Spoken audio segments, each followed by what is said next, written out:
Yeah, this was us this morning.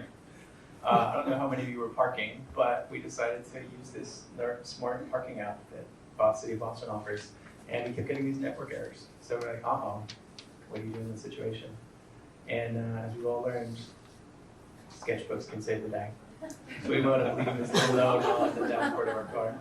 So hopefully that does the trick, and the police are nice to us. Yeah, I think it's, like the Boston police love getting notes that are really responsive and stuff, like, please don't ticket us. Exactly.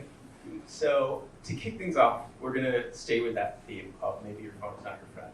So we're gonna have a simple ask. We're gonna take our phones and we're gonna actually turn them off. We're not just gonna put them in silent mode, we're not just gonna put them away. We're gonna do the thing where you squeeze it. It's gonna take a second. So first you're gonna have to take out your phone.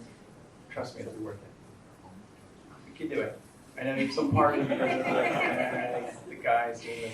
It's like unplugging an actual part of your brain. Exactly. Right? Because that's how dependent we are on them. So by the way, Joshua got here after 7 hours in a car. Yeah. Stayed on my couch with a high probability of being woken up at like 3 in the morning by small children. And at some point at around midnight, he's like, we have to make a sign. Yes. So this is made by, in his sketchbook with my kids, I believe. Yes, last night this was like a Illustrator, flat vector thing. I was like, no, it's not on brand. So we're gonna do this right. Yes, it's the children's sketches. I'm gonna take a moment and introduce my friend Dina Brodsky. So thank you for playing my little phone game. You'll see. Dina and I met 20 years ago. It's almost embarrassing to admit it's been that long. We were both in a bookstore. We were both working on our notebooks, and we saw each other across the way, and I said, who's this beautiful, charismatic young lady?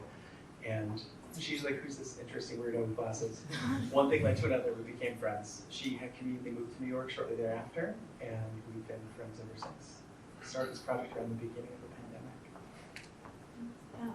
So, Joshua, I would like to say we haven't been friends ever since. Hold on. We took a break. Really? We did? Yeah. We did, after that bookstore meeting, and we reconvened, we actually became friends when I started hosting these sketchbook evenings, and he showed up, I think he didn't know it was me, but he showed up to my apartment with a sketchbook where it was lots of other people who had sketchbooks, and after that we were, it was destiny. It's true. So Sophia so kindly alluded to the work that we do, but as visual artists, she said, keep the slides brief. They're visual things. So I'm going to show you some of Dina's work here. She's a contemporary minimal realist. Miniaturist? It just means small. Miniaturist? It just Yeah. means really small. These are really tiny little paintings. They're gorgeous. And she does many, many of them. She does these lovely drawings of trees, these pigeons, at least from when you lived in New York. Of course. Central, yes. So she now has graced you with her presence in Boston, which is partners in the presenting. I love this stuff. I think it's just gorgeous, gorgeous work.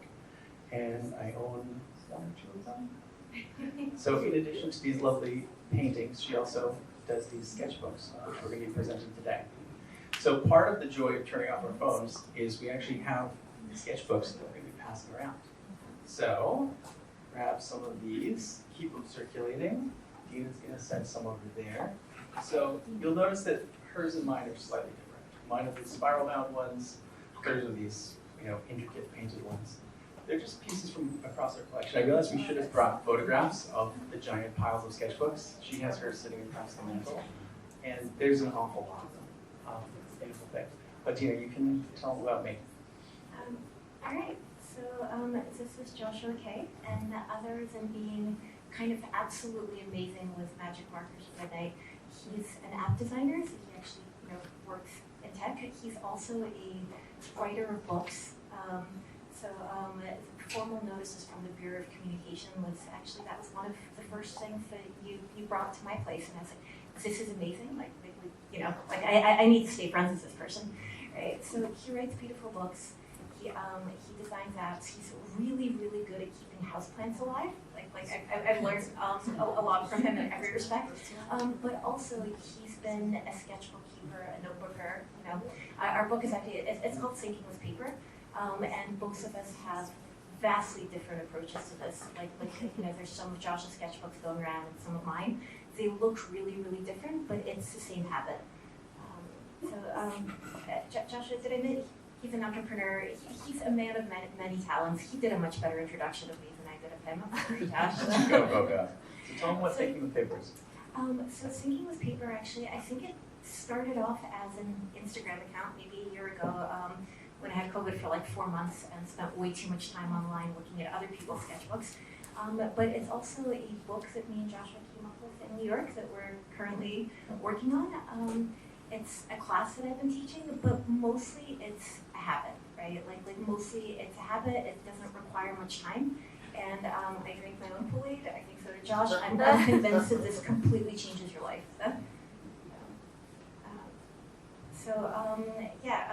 We don't actually want you to throw away your phone, right? But it is a part of our brain. We become completely dependent on it.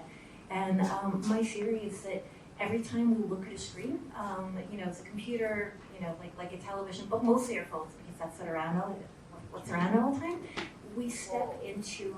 We step into the metaverse, and no one actually needs the metaverse that Zuckerberg was talking about. We're already there, right? And we need to make our way through that metaverse in order to make money and in order to maybe stay connected to our family that's thousands of miles away. We need it, for entertainment, information. It's all sorts of things. But if you think about it, all the things that actually make us happy and all the things that make us feel like present and alive and connected, like none of them happen in the metaverse. They all happen in the real world. So the ways that I think about it, like if the phone is a doorway, you pick it up, it's a doorway to the metaverse. A sketchbook is a doorway to everything else. And the ways that a sketchbook makes me feel is the exact opposite that like browsing social media for 45 minutes makes me feel, right? It's a doorway to the other side, like to what keeps us here. So, Absolutely. So yeah, if your phone is a doorway that's going to be taking you away from being right here and now, we think that the sketchbook is a way of staying in the present in this kind of a mental way. So once you've gotten rid of the glowing rectangle that's sitting in your hand, we would request that you replace that rectangle with another rectangle. Almost all of us have these at home, right? It's a thing as creative people, they just kind of accumulate. It's very easy to kind of forget to actually use them. So let me grab this. So we're proposing a very simple habit that you can add to your life, right? You're going to take a time of the day and you're going to create a container. And that's what when we actually shut off your phone, it's a little tiny ritual. It's a bit of intentionality that we're doing for this. You're going to press, you're going to squeeze, you're going to do that. You're going to create this container, this creative time. You're going to replace that rectangle with this rectangle. And as we all know, what goes better with a sketchbook than a pen or a pencil or a marker or whatever else suits you. It's really pretty flexible on that axis. I don't think you should use an iPad. Apple's done a really great job of selling people that to be creative, you need to buy a really fancy computer, you need to get all this, an iPad with an electric pencil that costs $129. We know that's not true. It's tempting, and it is a really nice set of markers, but at the end of the day, you don't really need it. So, in addition to no phone, sketchbook, pen, we also think a beverage of your choice, hot beverage, coffee, tea, glass of wine, glass of lukewarm water, whatever suits you. So the function of the cup of coffee is one, you're already probably drinking cups of coffee. It's already part of your life, it's already part of your habit. So you're gonna kind of piggyback this new habit on this thing that you already do. And it's gonna kind of ground you, and it's gonna, wake up in that morning and say, I can use right now a cup of coffee. And you're gonna slide this little extra habit on top of that. Additionally, it's a timer. It says you're gonna sit down with this thing, it's another container. By the time the coffee's done, you've already succeeded. You've succeeded in having your ritual. Whether you have an amazing output and you create something incredible, or you create something that's like, kind of lukewarm, you still did the thing. So we think that's a pretty exciting step. So there's this interesting question of what should you do inside this container? And I'm going to talk about that right now. So my preference is for an activity called thinking. Some of my notebooks are going around the room. I'm going to show you some of this stuff on the screen right now. This was me doing my thinking about this talk, right? And what to actually present, right? It's a form of brainstorming. It's almost like whiteboarding, right? You sit down, you mind map things, you create lists, you get organized, you just put it on the wall and see what happens. Talking about little pieces, I tend to put my little to-do list adjacent to the product in the upper right. This was me at the beginning of coronavirus. This was on March 3rd, 2020. Yes, there are 2 people infected in New York at that point. I was like, what are you gonna do about this? So exploring my options, do I stay, do I go? This is my go bag. What would I bring in that go bag if I decided to flee New York City? It was an interesting thing, but it really was me working it out. And now it stands as this little artifact of that time, right? Was it a big deal? Was it not a big deal? It was really interesting to kind of like reflect on that. This was me sketching out the contents of that book. This was me doing thumbnail sketches. They're not all just words, but I do tend to do a lot of talky stuff. Sketching out a laptop bag, exploring different forms that it could take. Sometimes it's a rational exercise. In this case, I was just mapping out, when I moved to New York, who I knew and which of those friends led to other friends, and how that kind of connected and grew into this life that I now live. Dina, I'm sure you're on there somewhere. This over here was me just sketching out app icons and doing thumbnail sketches, but it really is my process, right? The goal is not to create a notebook. The goal is to reach a conclusion, to get clarity, and then move on. So you put those things together. This is Josh's style, but we're going to show you Dina's style next. She calls. You know, so what me and Josh do, it looks very different, but it's really like, and for the purpose of this talk, we, separated it into thinking and sketching, but they're both just different ways of thinking. So I would prefer, I am I'm a visual artist, so I tend to kind of lean on a visual way of thinking. And because I spent a lot of this year in the rabbit hole of artist sketchbooks, figuring out, who did this in the past, what I can learn from them, etc. They didn't actually like Delacroix or Da Vinci or any of these like big names that you think of when you think of like old dead, old dead sketchbook artists, right? They didn't differentiate between verbal thinking and visual thinking, right? It was just all the same, it was all the same thing. So in my I do tend to draw more than Josh, but also I write, and sometimes I get really exhausted and I just fiddle with paint in like a very non-specific way, and it does seem to be my preference to have every single inch of every single thing filled up, but that is not everyone's, and so I leave things alone when every single inch has something in it, but that is not, there's so many different ways to do this, but I think they're all just, they're ways of thinking. So in this case, like the case of this page, it was a drawing of, or a painting of a beech tree from probably the September before this one, and it was one of my first times playing with gouache paint, which is now one of my favorite things to kind of play with. And the next page has, like my second gouache painting and a very tiny albino frog that I found that, I've never seen before or since, right? And the writing is actually from a few months later, because I have periods where I paint a lot or draw a lot and have period. And then it gets winter, I can't be outside anymore, and it turns out that, I'm a lot more kind of introspective. So this one is a travel page from a bunch of years ago in, I believe, Siena, Italy. So, God, probably the last time I went anywhere. But whichever way you choose to do this, right? You can draw, you can make to-do lists, like, they're all equally valid, right? They're all equally valid ways of having a sketchbook habit. Right?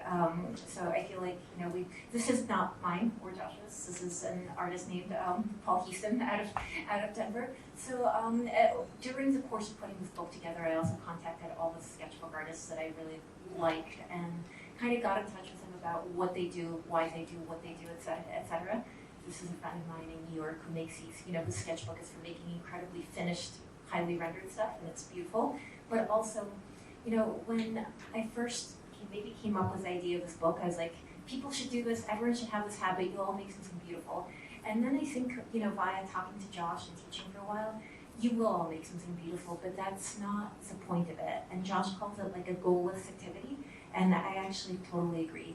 Like, the point isn't to fill up a book or to have a beautiful object or to get better at your craft, even though all of these things will happen anyway. But like getting better or making a beautiful thing is a byproduct of a habit, and the habit is just, I think, is it Aristotle that said that, like, we are the sum of what we do every day, except he was more eloquent about it.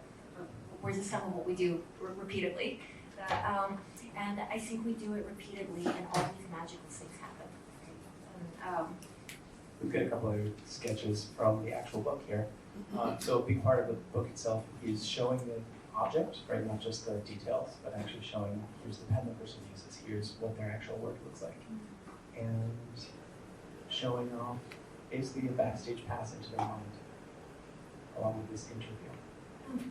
There's a ton of interesting things out there. So we didn't actually tell them what the Instagram account does. It basically is a curated account that highlights other talented people's work. It's not just the Josh and Dina show. In fact, So there's this whole, I'm convinced that, partially, like social media is partially evil, but it has given us the ability to one of the upsides of evil social media, right, is that I think there was always people who were making beautiful sketchbooks and they would put them away on a shelf and no one would see them. And now there's this kind of renaissance of sketchbook artists happening because all of a sudden these objects, we have the ability to show them to people all over the world. And there's always young people who are incredibly good. There's people getting inspiration from each other. Then there's, I think thousands of people just looking and incorporating little bits and pieces in everyday life. But mostly, it's not, a lot of the stuff is beautiful, but it's not about making something beautiful. It's just about keeping going. And for any of you who, some of you like your Sarah Marie, who's sitting right in front of me, obviously already have a sketchbook and she's drawing and she's writing, and none of this is news to her. But I think it changes your mind and changes your life in a way that almost nothing else does, and it's such a simple object. And Joshua can talk about it.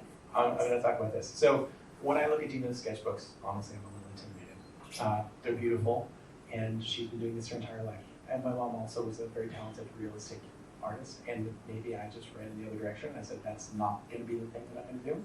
But there are ways that we can cultivate this discipline in ourselves, and I think a big part of drawing observationally is learning how to see better, how to look at your life. So there's this book called Drawing on the Right Side of the Brain, which actually teaches you the techniques and hacks for observational drawing. So even if you say like, oh, that's for Dina, that's for Josh's mom, it's not my thing, I actually do this as well. I just don't share it with you guys.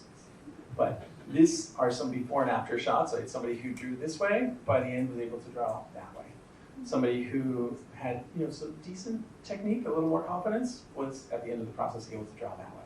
And I think ultimately it's learning not to move your hand in a certain way, not to manipulate paper, but learning how to pay attention, noticing the way that an eyelid shapes and hits the eyeball, learning the way that the hair falls and drapes, and seeing how gravity interacts with it.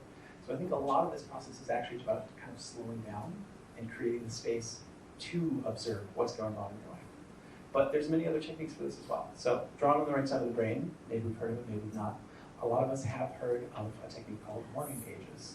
So when we talk about this with people, a lot of them are like, oh, that sounds like morning pages. And it's like, well, sort of. It's from a book called The Artist's Way, which has sold approximately 1 billion copies or something like that. It's a very popular book. And it's a really interesting thing. So the beginning of the book really teaches you a technique that she calls morning pages, which is basically an elaborate form of journaling. Rather than journaling what happened yesterday, it's going to teach you to journal what it felt like. And I've been doing this pretty much since art school. And they have a lot of this stuff. She really encourages you to do it on paper. Sometimes you'll write what actually happened. Sometimes you write what it feels like. And I do highly recommend it as a process. Like, I think it's a good way. It's like cheaper than therapy, and you learn a lot about yourself. So oftentimes my headline will be like, where I am. Like, it's a way to get the pen on the paper. And I think learning how to start the engine that way, right? Because it's a fact. You're like, okay, well, I'm writing in my old apartment after staying at Kelly Daniels' house. Even just seeing that headline takes me back to where I was, what that felt like to be at Kelly Daniels' house. But generally, I don't reread these things, so you guys have now reread them more than I have. It's a really fun process, right? And sometimes it's not necessarily morning pages, it's just writing long form of like reflecting on life and like me frustrated with my distractions and thinking about how the world works. So I think it's really fun. There's to-do lists, everybody's favorite. We've all seen these. I tend to have a separate page for every day. Lots of different things. Sometimes the to-do lists are really elaborate. Sometimes these is a thing called a hobonichi, which is a Japanese day planner. Really beautiful objects. The internet is really into fetishizing bullet journals. Bullet journals are cool. It's kind of people who really want to do handwriting that looks nice like this. Worth checking out. There's another activity called doodling. So again, I don't draw realistically, but I do draw like this. And it's fun, and it keeps my hands busy, and takes me back to my childhood. So whatever suits you, basically. I think that's the piece that really, whatever floats your boat. There's a thing called Zentangle, which is people drawing these very rhythmic little things. Again, not realistic, but it's kind of fun. It is more about paying attention and using your muscle memory, and seeing what happens and what emerges. So we're talking about what happens next, right? You've done this thing, you've been working in your notebook, you've been doing your Zentangle or your morning pages or your sketching or anything else. And take us away. What happens next is one morning you wake up and you've just been transformed into, a butterfly or a dragon or whatever it is that you want to transform into. But seriously though, so when you first start doing this, and this happens for me with every sketchbook I start, like I finish one and then I carry the next one around in my bag for like 2 weeks because I'm actually afraid, because I'm afraid that anything I put on it won't be as nice as the beautiful white paper. The first few pages of each sketchbook are really awkward. Like I draw, I write, and I feel like my head is not entirely connected to, like my head and my hand aren't connected. And it feels a little bit like starting to talk to a stranger on a train, and you're stuck together for a really long train ride, right? And the first few minutes of the conversation are really awkward. It's like, well, how are you? How's the weather? Like what's your destination, right? But then if it's a really long train ride and you're like, oh, I got nothing except for this person for the next 6 to 8 hours, right? At some point the conversation starts flowing a little bit more easily, and you figure out what makes them laugh, and they figure out what makes you laugh, what makes you tick, what kind of stories you want to hear, and at some point you become more, you open up to the stranger, and they open up to you, and the conversation becomes really, really fluid, right? And the stranger that you're trying to talk to is just a part of yourself that you can access through this. So because I'm a huge dork and come from a family of huge dorks, I spent last summer reading Harry Potter with my grandmother, who was 97 at the time, and with my kids, who were respectively 3 and 6. And so all I talked about for a while was Harry Potter, so bear with me. Right? What a sketchbook is to me, and what after the summer of not talking about anything about Harry Potter, is, for those of you who've read it, it's a room of requirement. And for those of you who haven't read it, the Room of Requirement is a room at the Magic Castle, right, of Hogwarts, where if someone is in dire need, the room becomes full of whatever if someone really needs a place to hide something, it becomes the perfect hiding spot. If you really need a place to practice magic, it becomes, the place to practice magic. So I don't think about my sketchbooks as an object. I think about them as a place to go to, or like a space that I create. And that space is basically the room of requirement. So for those of you who do it, it's going to become whatever you need at the time, right? If you need a place to kind of just process your grief, it'll become that. And if you need a place to document your life so it doesn't just slip away through your fingers, it'll become that. And if it's just about kind of, you're traveling, you're somewhere beautiful, and you really, really want to capture how beautiful life is at that moment, sitting on, a plaza in Paris, drinking coffee and listening to the morning dust, it'll become that too. I've gone on a really long Harry Potter inspired ramble, so I'm going to hand it over to Josh. Yeah. At the end of the day, it is a little period of time that is about you, and you get to do what you want with that. It's very, very simple. It's not about your phone. It's not about the people who want things from you. It's a moment to stop and reflect. And I think a lot of people can achieve that state, maybe by running, maybe by swimming. There's a lot of physical activities, and I think this is almost a counterpart for creative people. That's a moment to kind of sit down and stop. We talk about how thinking with paper is a habit that will change the way that you see the world.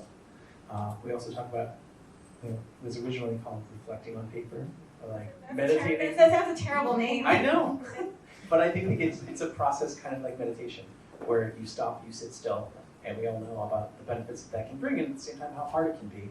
This is definitely like a version of it, which is a little more accessible, a little more rewarding, and you have a cup of coffee in your hand. So I wanted to share a quick quote with you that I find really captures some part of this. I'll read it out loud. This is Franz Kafka. You do not need to leave your room. Remain sitting at your table and listen. Do not even listen, simply wait, be quiet, still and solitary. The world will freely offer itself to you to be unmasked. It has no choice. It will roll in ecstasy at your feet. And it's very much the experience that I've had. It's a rewarding practice. I've been doing it pretty much my entire life. And it's pretty easy to add to yours. So I hope you get the opportunity to pick it up. And thank you, Josh, and thank you everyone for listening to us talk about this thing that we love, that we feel really passionate about, and hopefully you'll try or not, which will be okay too. Shall we open up the Q&A? let's do that. So.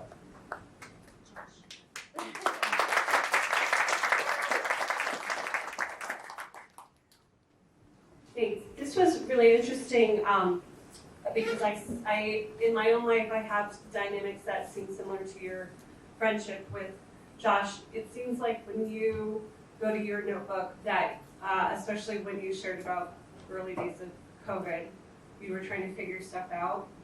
That seems part and parcel for your professional life too. You have a lot of figuring out that you have to do for your job. And Dina, you seem more intent on just the observation and exploration of things. At least that seems how it came across to me in looking at your notebooks. What have you two learned from each other in this exercise of putting together the book and exploring each other's notebooks so in detail because of the different approaches that you both seem to have? You know, we learned that we disagree a lot, right?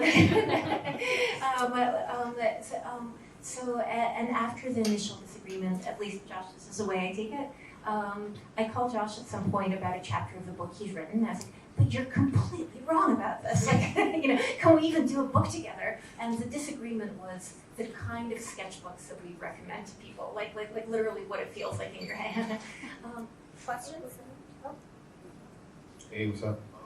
So what is, I'm sorry if I had missed it, I was really kind of focused on like the images and stuff, but what is the name of the book that you're working on? It's called Thinking with Paper. Thinking with Paper, okay, thank you so much.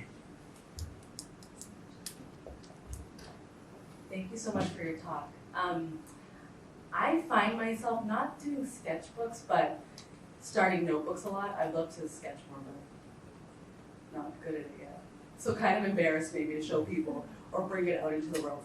But I find myself starting a lot and then not finishing or not keeping up with the habit. So do you recommend like going back to the ones that I started maybe 2 years ago and working in them, or just abandoning and starting fresh? Well, as for the forming the habit, that's what the copy's for. So you start with that, and then you can decide what you do with it. Okay, I teach a whole class on how to maintain, what I thought it was going to be about. It's like, I'll show you a bunch of techniques, and then what it's really about is how to maintain your habit, right? So I feel like we drop things because we drop things for many reasons, but like really it's one reason. Life gets in the way, and people, are you a perfectionist? Like that? Maybe sometime. Yeah, perfectionism tends to be one of the reasons people drop things because like, oh, I've got this page and it's not perfect, and so screw it, like I'm just gonna turn to like a whole different sketchbook, right?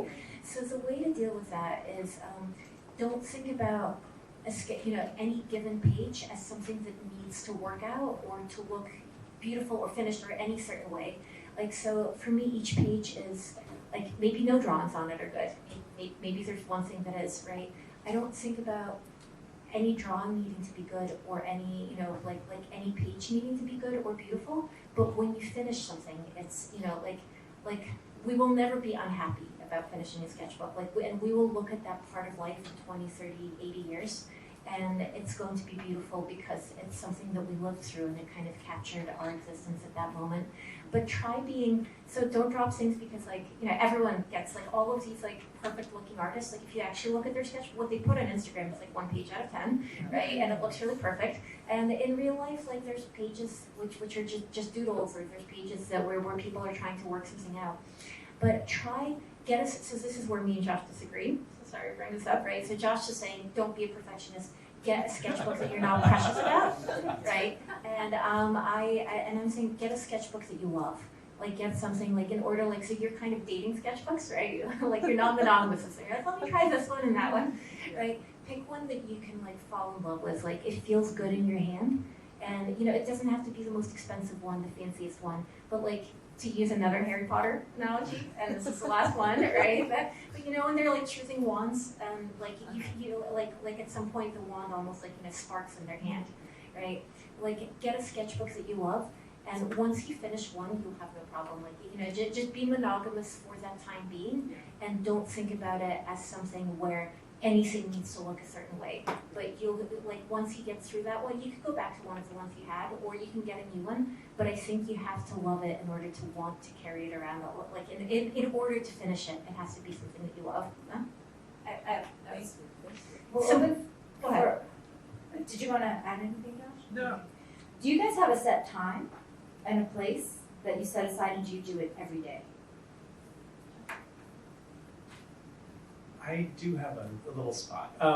One of the pieces that we kind of snipped out of the narrative is I really like getting out of the house. As somebody who's worked from home for most of my career, going out of the house creates this separation from your human life and your work life. And to me, going to the coffee shop right around the corner really does that. And even like treating yourself to that little $3 cup of coffee somehow creates this thing where you're treating yourself, even in the dead of winter, somehow it feels right to me.